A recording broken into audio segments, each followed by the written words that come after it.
La clase pasada definimos lo que es arrepentimiento de varias formas.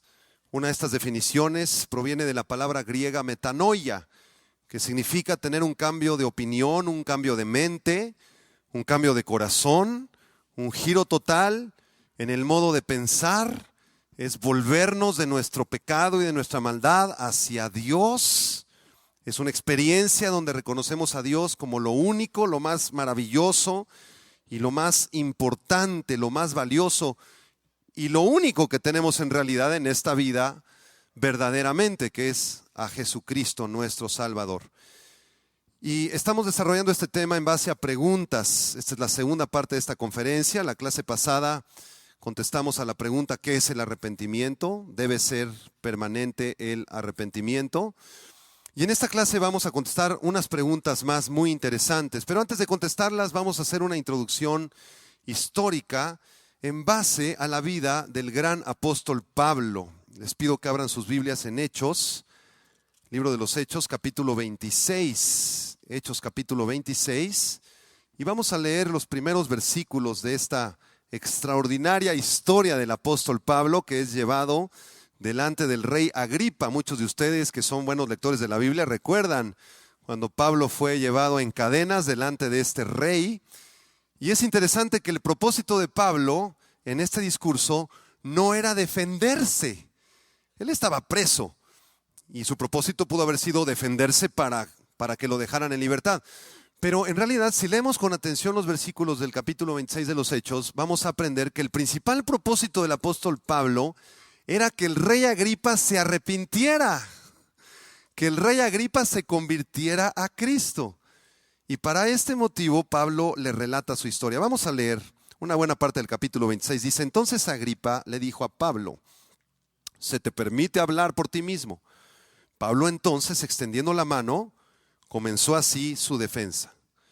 Me tengo por dichoso, oh rey Agripa, de que haya de defenderme hoy delante de ti de todas las cosas de que soy acusado por los judíos. Parece que Pablo quisiera defenderse, pero en realidad vamos a discernir lo que había en su corazón. Versículo 3. Mayormente porque tú conoces todas las costumbres y cuestiones que hay entre los judíos, por lo cual te ruego que me oigas con paciencia.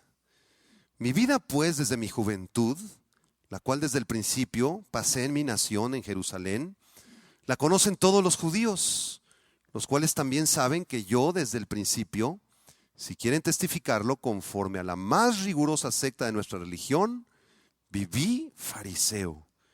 Y ahora por la esperanza de la promesa que hizo Dios a nuestros padres, soy llamado a juicio. Promesa cuyo cumplimiento esperan que han de alcanzar nuestras 12 tribus, sirviendo constantemente a Dios de día y de noche. Por esta esperanza, oh rey Agripa, soy acusado por los judíos. ¿Qué? ¿Se juzga entre ustedes cosa increíble que Dios resucite a los muertos? En otras palabras, la esperanza de la nación de Israel estaba puesta en la resurrección de los muertos, pero a Pablo lo acusaban por defender la doctrina de la resurrección de los muertos. Entonces Pablo dice: ¿por qué me juzgan? ¿Porque yo enseño que los muertos resucitan? Si eso es lo que enseña la Torá. Bueno, aquí es Pablo tratando, ¿verdad?, de presentar algunos argumentos, pero después en el versículo 9 hay un cambio en su discurso. Vean el versículo 9. Yo ciertamente había creído mi deber hacer muchas cosas contra el nombre de Jesús de Nazaret, lo cual también hice en Jerusalén. Yo encerré en cárceles a muchos de los santos, habiendo recibido poderes de los principales sacerdotes, y cuando los mataron, yo di mi voto. Y muchas veces, castigándolos en todas las sinagogas, los forcé a blasfemar, y enfurecido sobremanera contra ellos los perseguí hasta en las ciudades extranjeras. Aquí Pablo cambia el tono de su discurso y le dice al rey Agripa: rey Agripa, no me importa si me están acusando por las doctrinas que enseño, quiero platicarte mi testimonio. Yo antes fui un ladrón, yo antes fui un asesino, yo perseguí a los cristianos, yo permití que los golpearan, que los castigaran, que los asesinaran, y muchas veces los forcé a blasfemar. Los secuestró y tal vez los torturaban a nuestros hermanos del tiempo del apóstol Pablo para que blasfemaran el nombre de Cristo. Aquí está confesando su vida anterior Pablo. Era un terrible pecador. Versículo 12. Ocupado en esto, iba yo a Damasco, con poderes y en comisión de los principales sacerdotes, cuando a mediodía, oh rey, yendo por el camino, vi una luz del cielo que sobrepasaba el resplandor del sol, la cual me rodeó a mí y a los que iban conmigo. Y habiendo caído todos nosotros en tierra, oí una voz que me hablaba y decía en lengua hebrea: Saulo, Saulo, ¿por qué me persigues? Dura cosa te es dar coces contra el aguijón. Yo entonces dije: ¿quién eres, Señor?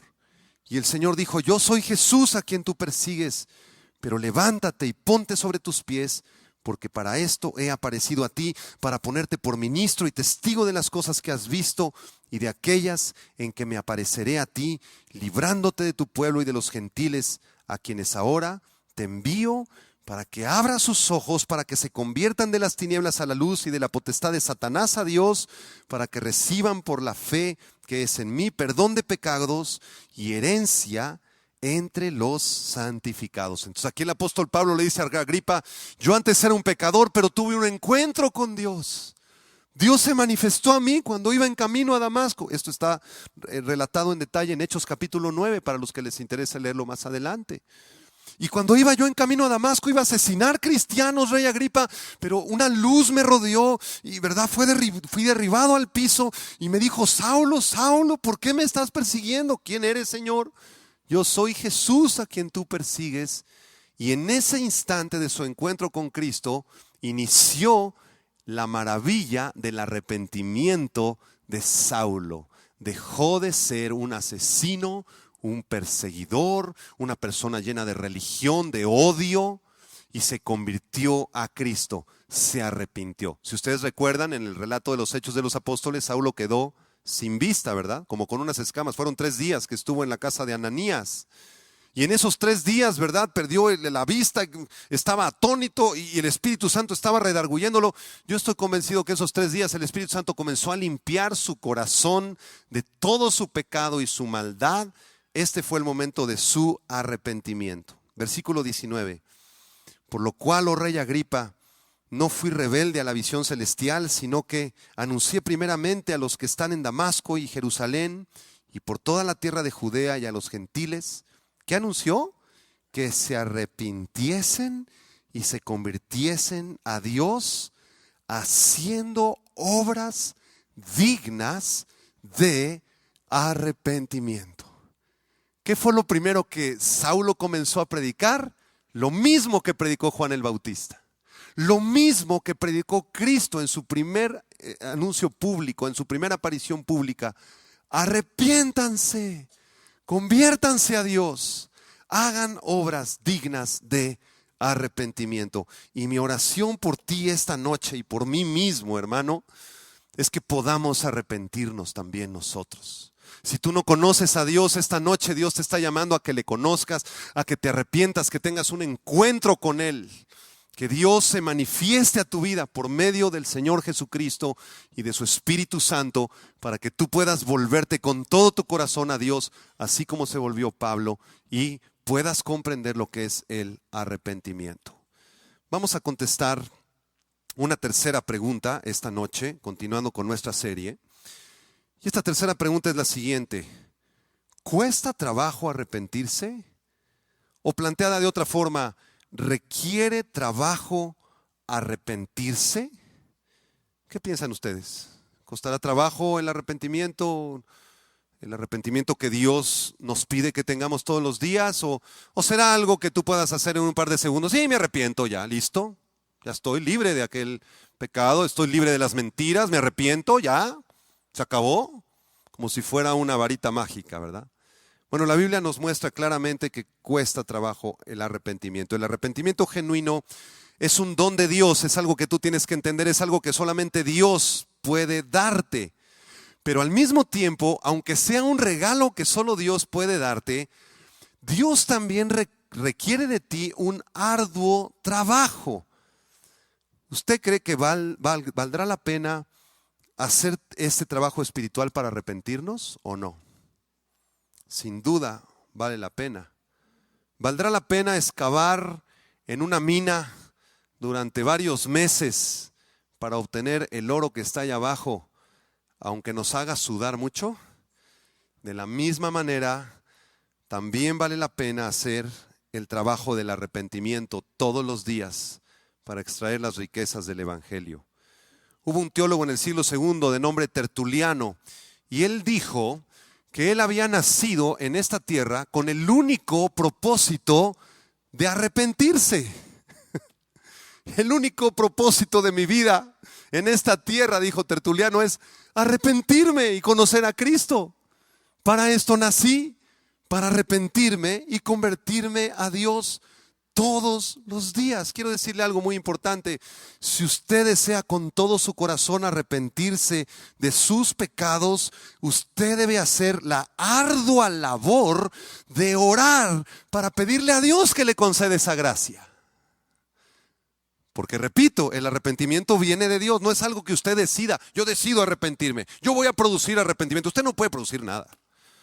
Esto es una gracia de Dios. Entonces, si usted detecta que no se ha arrepentido, yo le invito a que usted haga la ardua labor de orar, de buscar la misericordia de Dios y de extirpar el pecado de su vida hasta que Dios le conceda la gracia de que ese tumor de cáncer que se llama pecado que usted lleva en su alma le sea extirpado por completo. Es como cuando usted va al doctor, ¿verdad? Y tiene una enfermedad terrible, un tumor, ¿verdad? Aquí en su pulmón tal vez, y usted tiene que ir a las citas y a las consultas y hacer el trabajo de hacer los análisis químicos y de sangre y programar la cirugía, después entrar a la cirugía, permitirle al doctor hacer la incisión, extirparle el tumor. Es tremendo eso, para que usted sea sanado de ese tumor maligno. Bueno, espiritualmente es algo parecido. Si usted realmente quiere arrepentirse, va a tener que ayunar y va a tener que orar y buscar a Dios con todo su corazón. Anota esta pregunta en tu cuaderno. ¿Cuándo fue la última vez que ayuné y oré a Dios para arrepentirme? El arrepentimiento no es algo que ocurre en un par de segundos. Dios podría dar esa gracia a alguna persona, pero la realidad es que el arrepentimiento es algo que requiere trabajo, requiere disciplina espiritual. Pastor, hace 4 años no puedo dejar el maldito alcohol. Soy cristiano, he nacido de nuevo, amo a Dios, pero no puedo dejar la copa. Los viernes en la noche me gana la carne, salgo con mis amigos, regreso hasta el lunes a mi casa, estoy a punto de divorciarme, pero quiero arrepentirme. Bueno, ayuna y ora. Mi consejo es que te metas a un ayuno de jueves a lunes durante unos 3 meses. ¿Qué te parece? Es el tiempo en el que más vulnerable eres, ¿verdad? El viernes en la noche es cuando sientes el deseo de ese pecado. Bueno, el viernes en la noche, prográmate un ayuno con 2 o 3 hermanos o con tu esposa. Te encierras 3 días a ayunar, a orar, a abrir la Biblia, a caer de rodillas. Padre, no me he arrepentido. No tengo esa gracia de arrepentirme del alcoholismo. Concédeme esa gracia, Señor. Vengo a clamar a ti. Usted necesita a Dios. ¿Y dónde lo va a encontrar si no es en la oración y en el ayuno? Mateo capítulo 5 nos presenta alguna base bíblica interesante para esta enseñanza. Mateo 5, versículo 27 al 30. Vamos a leerlo con atención. Mateo 5, 27 al 30 dice Jesucristo: oísteis que fue dicho, no cometerás adulterio. Pero yo les digo que cualquiera que mira a una mujer para codiciarla, ya adulteró con ella en su corazón. No es necesario que vayas a cometer adulterio a un hotel con un hombre o con una mujer. No es necesario. El pecado es mucho más profundo que esa acción. El pecado está en el corazón. Si yo miro a una mujer para codiciarla, o en el caso de las mujeres, un hombre para codiciarlo, y comienzo a pensar inmoralidad sexual en mi mente, soy un adúltero, punto. Qué tremendo. Este estándar moral Jesucristo lo levantó, lo elevó. En el Antiguo Testamento era necesario cometer el acto físico para que fueran apedreados. No solamente los que lo pensaban, sino los que lo hacían eran apedreados. Los que lo pensaban no eran apedreados. Pero en el Nuevo Testamento es igual de culpable el que comete el adulterio físicamente que el que lo comete en su mente. Versículo número 29. Léanlo conmigo. Por tanto, si tu ojo derecho te es ocasión de caer, sácalo y échalo de ti, pues mejor te es que se pierda uno de tus miembros y no que todo tu cuerpo sea echado en el infierno. Y si tu mano derecha te es ocasión de caer, córtala y échala de ti, pues mejor te es que se pierda uno de tus miembros y no que todo tu cuerpo sea echado al infierno. ¿De qué nos está hablando Jesús? Si tú detectas en tu vida que hay inmoralidad en tu mente, sácala, córtala, haz todo lo posible por echarla fuera de ti, porque si no la echas de ti, serás echado al infierno. Nunca te arrepentiste. Esta es la desgracia más grande de miles de cristianos que piensan que van rumbo al cielo, que tienen a Jesucristo. Yo levanté la mano en una oración, recibí a Cristo, pero sigo pecando, sigo siendo adúltero, sigo teniendo amantes. Bueno, yo creo que Dios es tan bueno que me va a perdonar al final de mi vida. No hay problema, todos somos pecadores, tenemos necesidades físicas. Perdón, Señor, tú sabes que no somos perfectos. Y sigo pecando y pecando y pecando y pecando. Tú nunca te arrepentiste. Dios no te ha concedido la gracia del arrepentimiento, posiblemente porque no lo has buscado, porque no has querido sacar el ojo, no has querido cortar la mano. Te hago una pregunta: ¿dolerá extirpar un ojo? ¿Costará trabajo cortar una mano? ¿O será algo que se logra en un par de segundos? Ya me saco mi ojo, no importa. Me quito mi mano, así como si fuera de los muñecos, ¿no? No duele nada, no cuesta trabajo, es en un par de segundos. No, hermanos. Extirpar una mano o quitar un ojo es algo que cuesta trabajo y que duele muchísimo.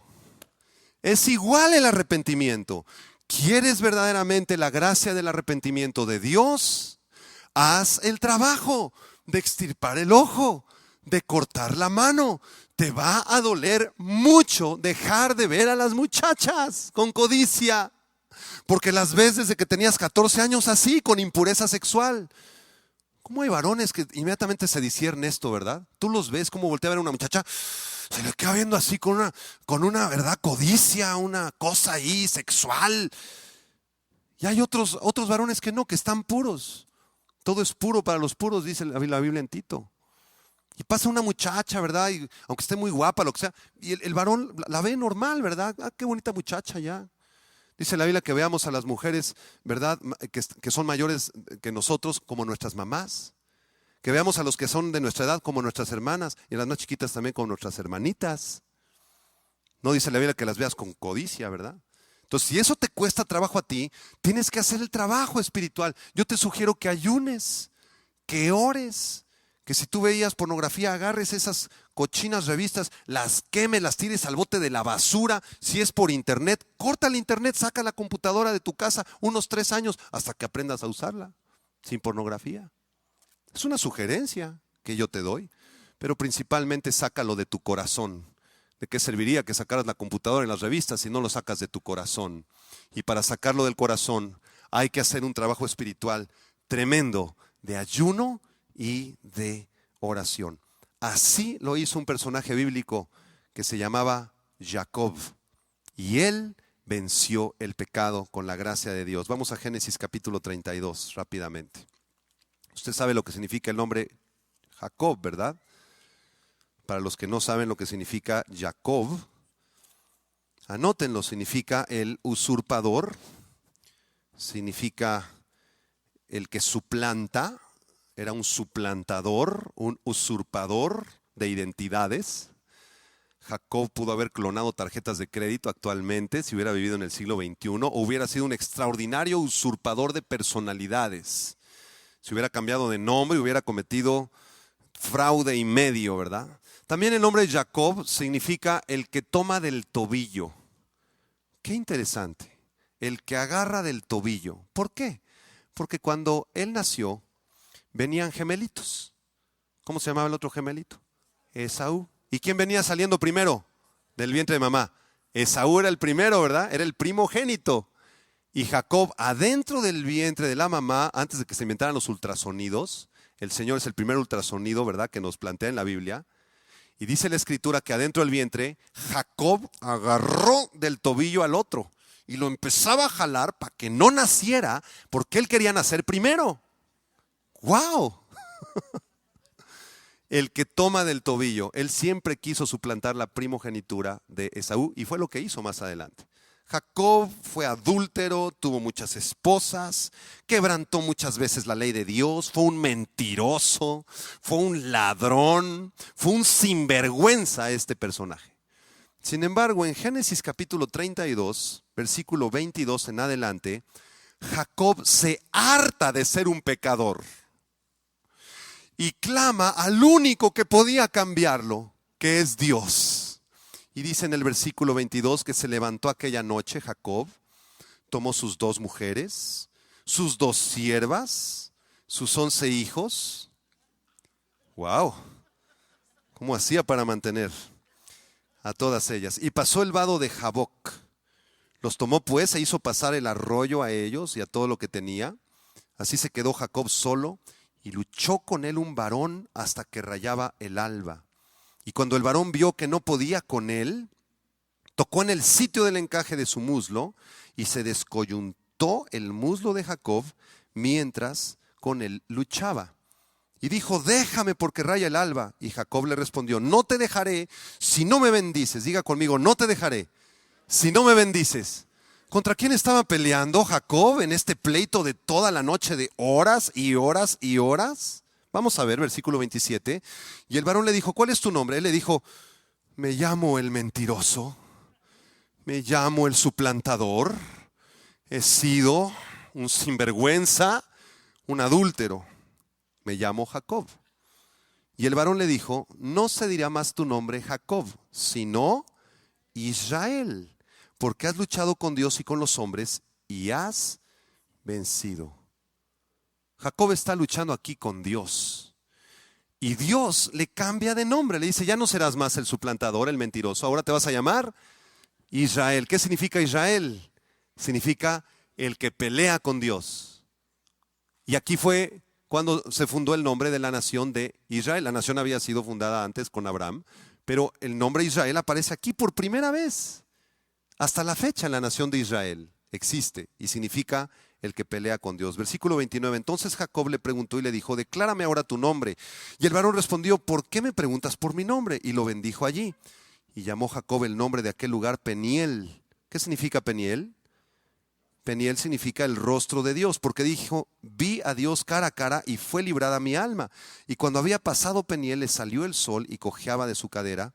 Por esto no comen los hijos de Israel hasta hoy día del tendón que se contrajo, el cual está en el encaje del muslo, porque tocó a Jacob en el sitio de su muslo, en el tendón que se contrajo, aquí con donde se acaba el fémur, el Señor lo hirió.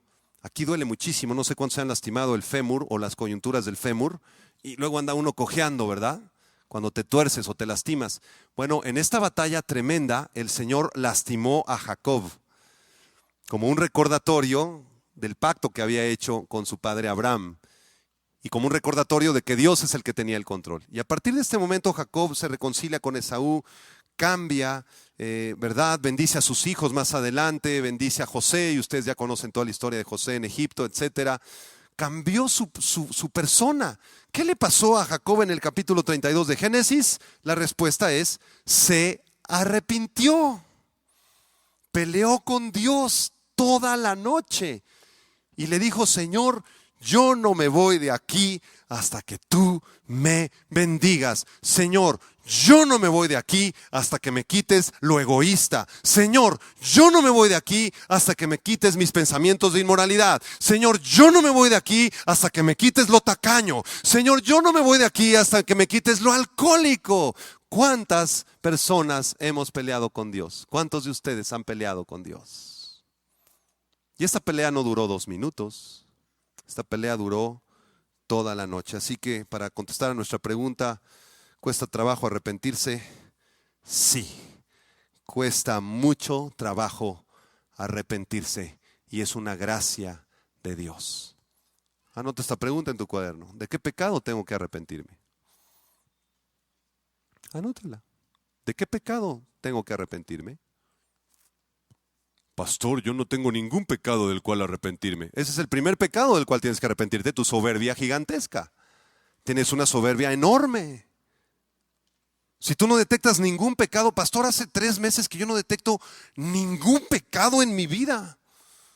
Tú tienes el pecado del orgullo espiritual y ese orgullo te tiene tan ciego que ya no percibes tu propio pecado y estás en un riesgo terrible de convertirte en un religioso absurdo y totalmente sin sentido y además aburrido.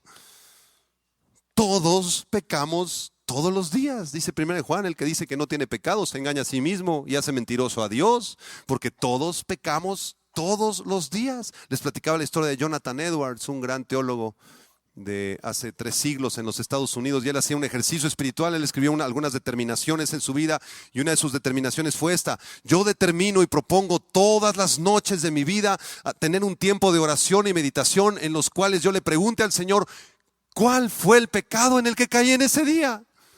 Porque peco todos los días. Quiero meditar, Señor, hoy me levanté de malas, hoy blasfemé, hoy traté mal a mi esposa, hoy fui incrédulo, no oré, Señor.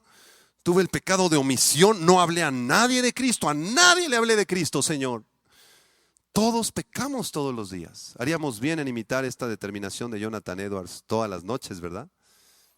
¿Qué pecado hay en tu vida, en tu corazón? Tal vez tú lo identificas.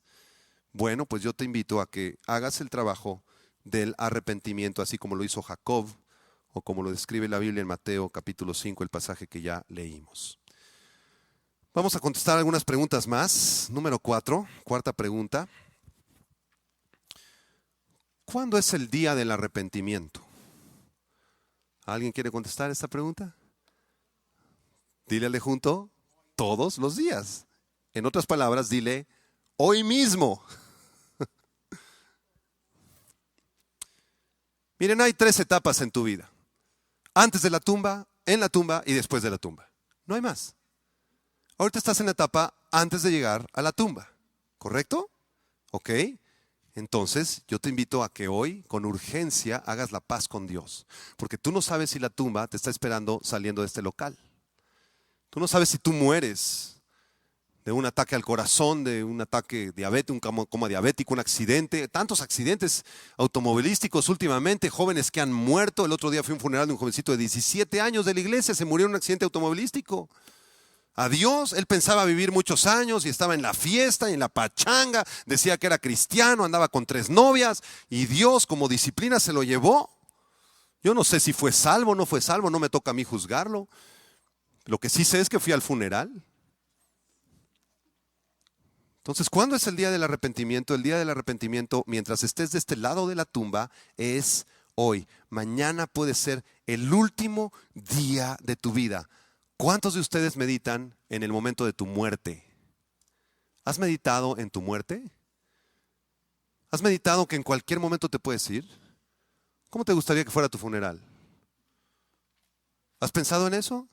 ¿Has planeado los gastos de tu funeral? Porque muchos somos bien irresponsables y no tenemos nada ni en qué caernos muertos, literalmente, ¿verdad? Te mueres, ¿quién va a pagar por tu funeral? ¿Quién va a pagar la caja? ¿La cremación? ¿Dónde te van a enterrar? ¿Qué quieres que diga tu epitafio? Aquí murió un cristiano que le hizo la lucha. ¿Qué quieres que diga tu epitafio? Que te digo algo, el día de tu salvación, si tú eres creyente, cada segundo que pasa está más cerca el día de tu salvación. O, en otras palabras, el día de tu muerte. Cuando empezó este culto, tú tenías 1 hora y cuarto antes del momento de tu muerte. Ahora estás 1 hora y cuarto más cerca de la tumba. No quiero desanimarte, pero es la verdad, ¿no es cierto? Entonces, ¿cuándo es el día de tu arrepentimiento? Toca al de junto y dile, hoy es el día de tu arrepentimiento. Arrepiéntete con todo tu corazón. Lucas capítulo 12. Muchos se van a identificar con esta historia de Lucas 12, que nos relata la parábola de un hombre que era muy rico, que tenía muchas riquezas y que su seguridad estaba en las riquezas. Entonces él decía, bueno, yo soy joven, soy rico, yo creo que nunca me voy a morir, voy a hacer más riquezas y más riquezas y más riquezas. Así estamos muchos de nosotros, ¿verdad? Ponemos nuestra confianza en nuestra juventud. Tengo 24 años, estoy sano, estoy fuerte, no hay problema. Y vives como si nunca fueras a morirte. Despierta, joven que me escuchas. No importa la edad que tú tengas, tu muerte está cerca.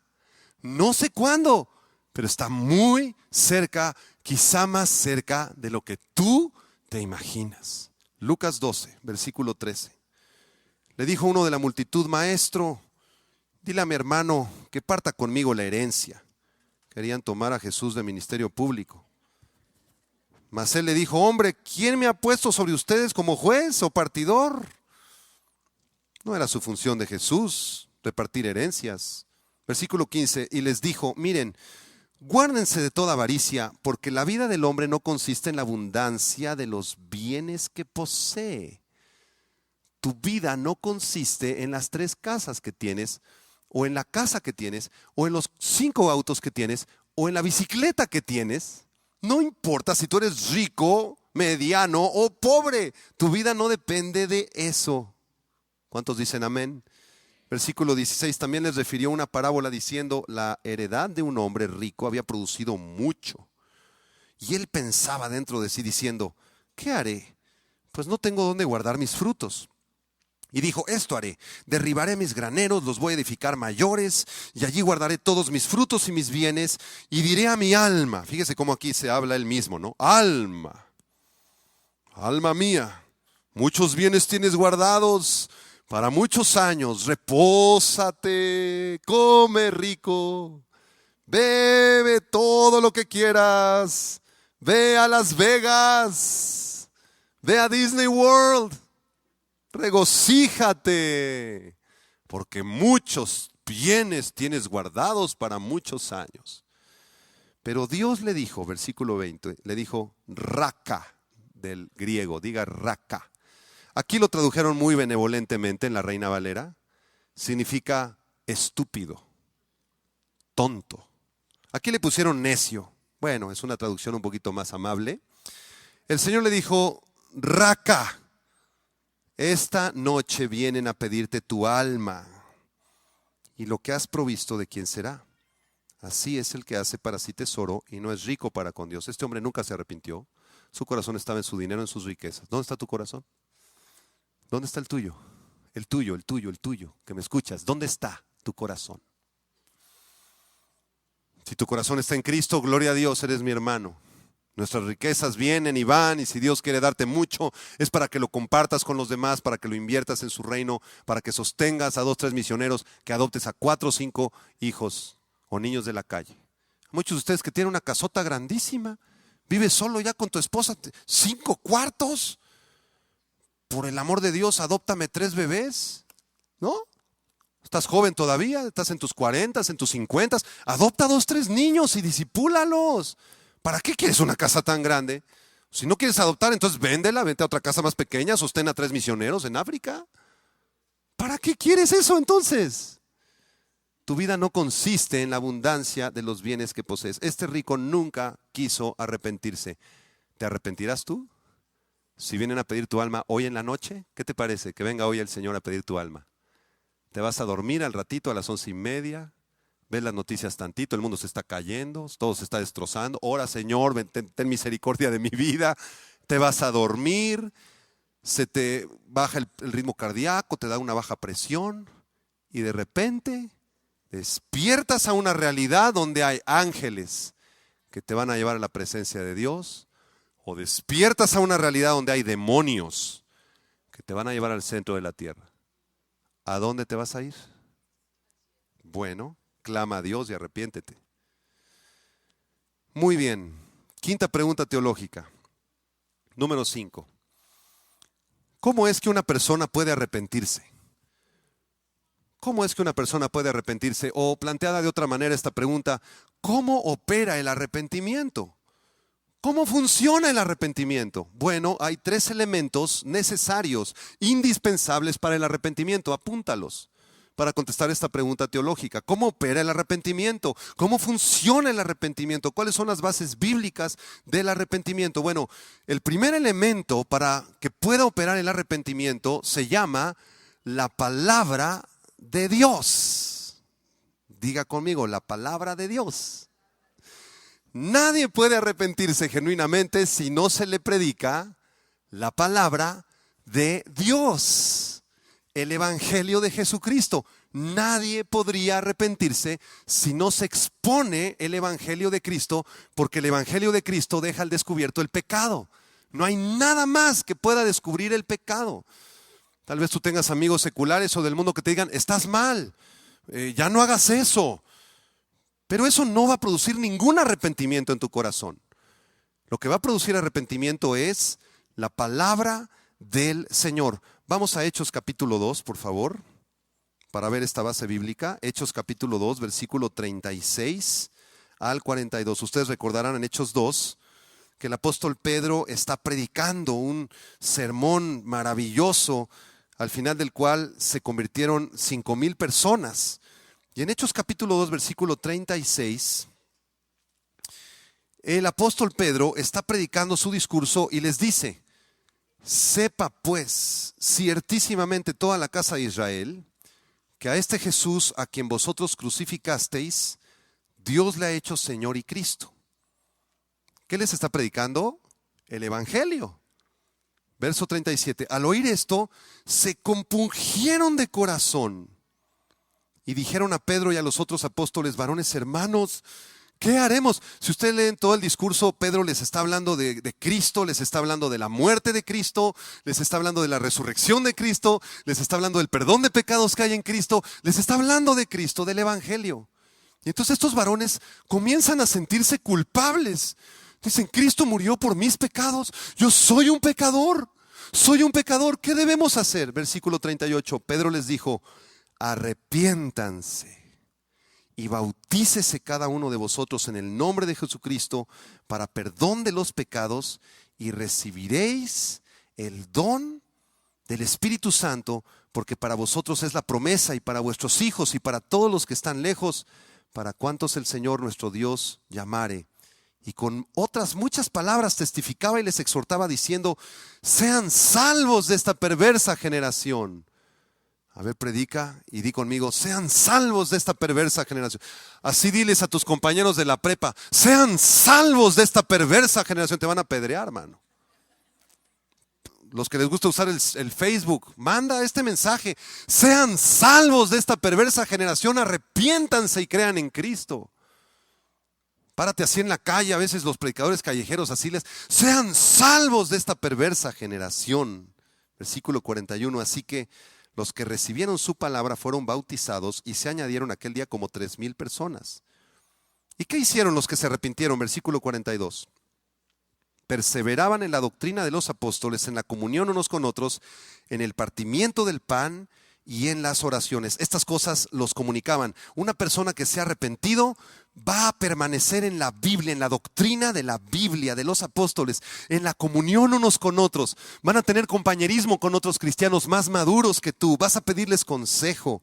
Van a participar en el partimiento del pan, en la Santa Cena. Van a querer que llegue el día de la Santa Cena para poder tomar la cena del Señor y convivir, y van a participar en las oraciones. Esa es una persona que se arrepintió y que nació de nuevo. ¿Ya lo vieron? El arrepentimiento proviene de la predicación de la palabra de Dios. Por eso tanta insistencia que escuchen mensajes bíblicos.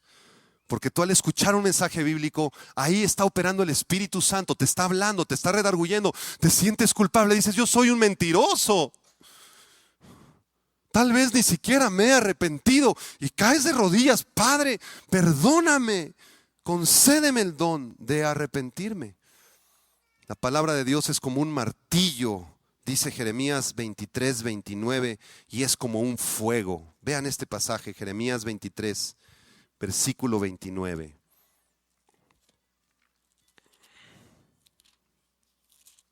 Jeremías 23, 29 dice: ¿no es mi palabra como fuego, dice Jehová, y como martillo que quebranta la piedra? El martillo, hermanos, de la palabra de Dios es para destruir el orgullo. La piedra es el corazón tuyo y el mío cuando estábamos duros, amargados, resentidos, sin falta de perdón, llenos de pecado, duros. Y cuando empezamos a escuchar la predicación de la palabra, fue con un martillo. Y empezó a romper las capas de dureza de tu piedra corazón. Y además dice aquí este versículo que la palabra de Dios es como fuego.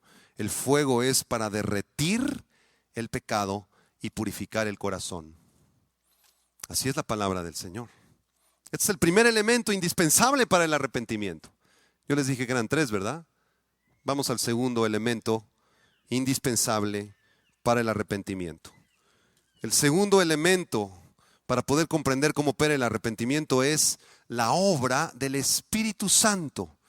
La obra del Espíritu Santo. Los pastores, los predicadores, somos solamente instrumentos de aliento. Somos como una flauta, como un clarín, como un fagot. Y el que sopla por medio de ese tubo, de ese fagot, de esa flauta, es el Espíritu de Dios. Por eso el ministro, el pastor, nunca va a convencerte de arrepentirte. Yo no te puedo convencer. Pero nosotros somos como un instrumento de aliento. Y cuando predicamos la Biblia y les predicamos versículos de la Biblia, entonces el Espíritu Santo a través de esta flauta, de este clarinete, de este fagot, fluye hacia ustedes. ¿Entienden que solamente somos instrumentos? Bueno, es el Espíritu Santo soplando en aquellos pecadores los que los convence de pecado, de justicia y de juicio. Es el Espíritu Santo usando la palabra de Dios, el que convence al pecador de arrepentimiento. Hay muchos testimonios de estos, muchísimos. Un hermano me platicaba que cuando él se arrepintió y se convirtió, él era un tremendo pecador y muy inmoral y casi estaba divorciándose, andaba con otras mujeres. Iba un día en la carretera manejando y entonces alguien le había regalado una conferencia bíblica y la venía escuchando. Ay, a ver, estos cristianos, la puso así. Y empezó a sentir que alguien estaba en el coche y que alguien tuvo que pararse en la carretera porque alguna presencia se le puso aquí en su nariz, después de escuchar algunos minutos la palabra de Dios. Y esa presencia estaba muy enojado, fuera quien fuera. Nosotros sabíamos que era el Espíritu Santo de Dios, que usó la palabra de Dios, y él comenzó a sentirse terriblemente culpable, pecador, y dice que el Espíritu Santo comenzó a redarguirlo de pecado, a sacar un montón de cosas de su corazón. Él empezó a chille como niño. Varias horas estuvo ahí. ¿Qué le pasó a este hermano? Se arrepintió, igual que el apóstol Pablo. ¿Has tenido tú una experiencia así? Tal vez no. Dios no trata idéntico con todos, ¿verdad? Pero muchos han tenido este tipo de experiencias. Cuando escuchan la palabra y la obra del Espíritu Santo viene al corazón, los quebranta, los rompe y entonces produce un arrepentimiento genuino. Vamos a Hechos capítulo 10 para buscar base bíblica para esta enseñanza, por favor. Hechos capítulo 10, versículo 44. Así que tú no quieras convencer a tu compadre que se arrepienta, ni a tu esposo, porque es obra del Espíritu Santo. Tú háblales la Biblia, ora por ellos, pídele al Señor que Él sea el que los convenza. Tú no trates de convencer a nadie, tú solo habla la Biblia. Hechos 10:44, cuando Pedro va a la casa de Cornelio, muchos recuerdan este pasaje. Cornelio era un hombre, ¿verdad?, centurión de la compañía llamada La Italiana, no era cristiano, pero él clamaba a Dios y Dios escuchaba la oración de un incrédulo. Qué interesante. Muchos pensamos que Dios no oye a los incrédulos. No, a los incrédulos, Dios no los oye. Hay incrédulos que no conocen a Dios. Hay gente que nunca le han hablado de Cristo, pero que busca a Dios. Señor, yo sé que tú existes, no te conozco, pero por favor, Padre, manifiéstate a mi vida. Y Dios escucha esas oraciones. Entonces, Dios permite que llegue el apóstol Pedro a la casa de este hombre llamado Cornelio. Y dice la palabra de Dios en Hechos 10, versículo 44, que mientras aún hablaba Pedro estas palabras, ¿qué palabras les hablaba Pedro? ¿Qué estaba hablando Pedro? El Evangelio de Cristo. Mientras Pedro hablaba estas palabras, el Espíritu Santo, ¿qué hizo? Cayó sobre todos los que oían el discurso. Esa es la oración de todo predicador. Que el Espíritu Santo caiga. Cuando tú estás ministrando la alabanza o cuando estás predicando, ese es nuestro más grande anhelo, que el Espíritu caiga, al menos sobre una persona. Pastor, su mensaje me llegó al corazón. Esta es típica, siempre nos llegan personas así. ¿Quién le dijo mi vida? Mi abuelita es la que me trajo. Mi abuelita le platicó mi vida, ¿verdad? No, a mí no me platicaron nada, hija. Entonces, ¿por qué usted predicó toda mi vida y parece que usted me conocía? Yo no te conozco, hija. Fue el Espíritu de Dios usando la palabra de Dios la que impactó tu corazón. El Espíritu Santo cayó sobre ti. Dile al de junto que el Espíritu Santo caiga sobre ti, hermano. No, pero eso nada más es para los que se convierten por primera vez. No, hermano, tú tienes que arrepentirte todos los días también. No nada más es para los recién convertidos, es para todos los creyentes. Amén. Bueno, ahí está la base bíblica.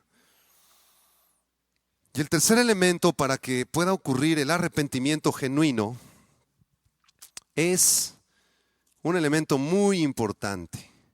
Se llama un corazón destrozado y humillado. Un corazón, en términos bíblicos, contrito y arrepentido. Tú puedes venir a un mensaje de la Biblia, el predicador es un gran hombre de Dios, se ha esforzado en preparar un mensaje bíblico, te está hablando la palabra, es un hombre consagrado, la palabra está fluyendo a través de sus labios, el Espíritu Santo está cayendo por acá, por allá, pero tú vienes y te sientas con esta actitud. Qué bonita iglesia, ¿eh? Se fundió un foco, ¿eh? Cámbienlo. Qué bien predica ese cuate, ¿eh? Muy bien, ¿eh? Vámonos a comer, órale. ¿Qué faltó para que hubiera arrepentimiento? Hubo una excelente palabra, el Espíritu Santo estaba ahí operando, pero tú venías en tu soberbia, tu orgullo, con un corazón duro. Dios no puede obrar en ese corazón tan duro hasta que tú reconozcas tu necesidad de Dios. Él habita con el quebrantado y humilde de espíritu. Así que yo te sugiero que cada vez que tú decidas venir a la congregación para escuchar un mensaje de la Biblia, te prepares, porque a veces venimos bien orgullosos. No solamente la persona que puso ese gesto es un orgulloso, no, una persona que está distraída también es un orgulloso. Está sentado, ay, qué aburrida la prédica. A ver, mi smartphone. Hola, amigo. Ay, eres un orgulloso y le estás faltando el respeto al Señor porque se está predicando su palabra y tú estás con tu smartphone. Esa es dureza de corazón. O simplemente te duermes. Ay, qué rico. Unas se acomodan así, ¿verdad? Y traen a su esposa, se ponen así. Hasta la cabecita, el otro día un hermano puso así, se echó un sueñito bien rico. También es una falta de respeto a Dios. Una tremenda falta de respeto al Señor y un orgullo en tu corazón. Porque tú no vienes a escuchar la palabra y vienes a dormirte. Mejor vete a casa a dormir y regresas la semana que entra a escuchar la palabra. Hoy en la mañana las muchachas de limpieza sacaron un cerro de basura por ahí, por esta zona. Un cerrito así de bolsitas de papas, bolsitas de chicles, papeles, chicles que pegan abajo de las bancas. Y yo me le quedé viendo así a la basura. Le decía yo a la hermana Dulce, ¿qué es eso, Dulce? Pastores que así dejan, el domingo así deja la gente. Vienen y tiran papeles, tiran chicles, tiran dulces, tiran basura. Digo, entonces, ¿a qué vienen? ¿A qué vienen? ¿A comer papitas sabritas y a tirar la bolsa? ¿A eso vienen? ¡Qué orgullo tan grande! Entonces yo te sugiero algo, prepárate, si vas a venir a escuchar la palabra de Dios, no es algo menor, no es una diversión, no es un club social. Es algo muy serio, muy grave. Prepara tu corazón, Señor, hoy voy a ir a escuchar tu palabra. Abre mis oídos, voy a ir con mi Biblia. Tengo un poco de sueño, voy a dormir un tantito en la tarde para estar atento en la noche. Me voy a llevar mi cuaderno, voy a hacer todo lo que esté en mi mano para recibir tu palabra. Voy a leer los versículos que dio el pastor en la noche. Quiero arrepentirme. Ese es un corazón contrito y humillado. Vean el Salmo 51, versículos 16 y 17. Con esto terminamos. Salmo 51, 16 y 17, porque no quieres sacrificio que yo lo daría, no quieres holocausto. Los sacrificios de Dios son el espíritu quebrantado, al corazón contrito y humillado, no despreciarás tú, oh Dios. Última pregunta en 30 segundos. ¿Por qué muchos no se arrepienten? ¿Por qué muchos vienen y jamás se arrepienten? Nunca se convierten. Por 3 razones. Porque no buscan a Dios, porque su corazón está lleno de orgullo y porque aman más al pecado que a Dios. Esa es la última pregunta que contestamos esta noche. Repito, ¿por qué muchos vienen a la iglesia, escuchan de la Biblia, su mamá les predica y nunca se arrepienten? Pues muy fácil, porque nunca buscan a Dios. tú has venido 15 años a la iglesia, pero nunca has ayunado 4 días en tu casa. Nunca ayunaste. Nunca apartaste 3 días para encerrarte en tu cuarto y buscar a Dios y dejar atrás el mundo y dejar atrás las cosas de la tecnología, la televisión, el teléfono, y te encerraste con Dios hasta que Él te considera arrepentirte. Nunca lo has hecho, pero si has venido 15 años los domingos. ¿De qué te sirvieron los 15 años? En realidad no buscas a Dios, tienes una religión. Segunda causa, porque nunca se acercan con un corazón humillado por su orgullo. Ya lo explicamos. Y en tercer lugar, esta es muy frecuente esta causa, porque aman más su pecado que a Dios. Un día vino una persona, pastor, yo estoy casado, pero hace 3 meses conocí una chica, ella sí me ama, somos amantes, yo tengo derecho a ser feliz, pastor, yo no estoy dispuesto a dejarla a ella. Mi esposa ya no me quiere, ya no nos entendemos, pastor, y yo creo que Dios quiere que yo sea feliz.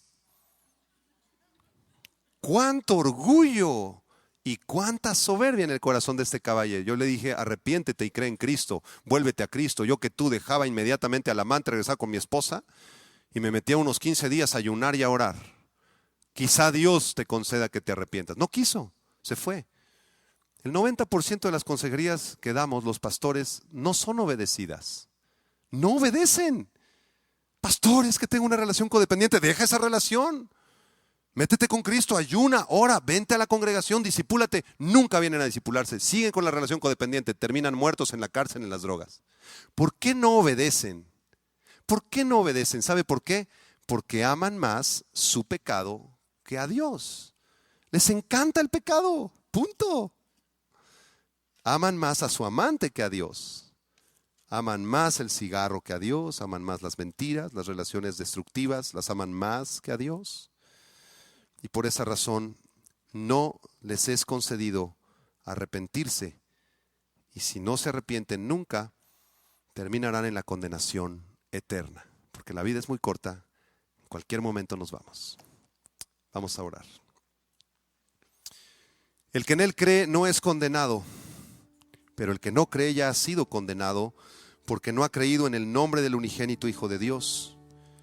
Y esta es la condenación, que la luz vino al mundo y los hombres amaron más las tinieblas que la luz, porque sus obras eran malas. Porque todo aquel que hace lo malo aborrece la luz y no viene a la luz para que sus obras no sean reprendidas. Mas el que practica la verdad viene a la luz para que sea manifiesto que sus obras son hechas en Dios. Oh Señor, precioso Dios, concédenos el don del arrepentimiento, Señor. El arrepentimiento es algo que no podemos producir, no podemos decidir nosotros. Es un regalo tuyo, Señor. Pero también tú nos pides que nos arrepintamos. Y esta noche nos arrepentimos. Hay pecado todavía en nosotros, Señor. Y por eso venimos ante ti, nos acercamos con temor y profundo temblor. Concédenos arrepentirnos. Si tú identificas algún pecado en tu vida, preséntalo ante Dios. Dile, Señor, concédeme arrepentirme de este pecado específicamente, Señor. Concédeme arrepentirme de un carácter iracundo, de un carácter impulsivo. Permíteme arrepentirme, Señor, porque he sido un grosero, no he amado a mi esposa o a mi esposo como tú lo mandas. Concédeme arrepentirme, Señor, de mi orgullo, de mi soberbia. Deseo arrepentirme, Señor, y deseo también orar, y después orar, y después orar, hasta que tu Espíritu sea derramado en mi vida y tengas misericordia de mí, Señor. Quiero aprender, Señor, de los profetas y de Pablo y de Pedro y de Cornelio, cómo ellos se arrepintieron, te buscaban con todo el corazón, hicieron su trabajo, Señor, de extirpar el ojo, la mano, el tumor de cáncer, Señor. Y tú que eres el divino cirujano. Fuiste el que hiciste la cirugía. Fuiste el que quitaste el cáncer, Señor. Así quita también mi cáncer espiritual, Señor.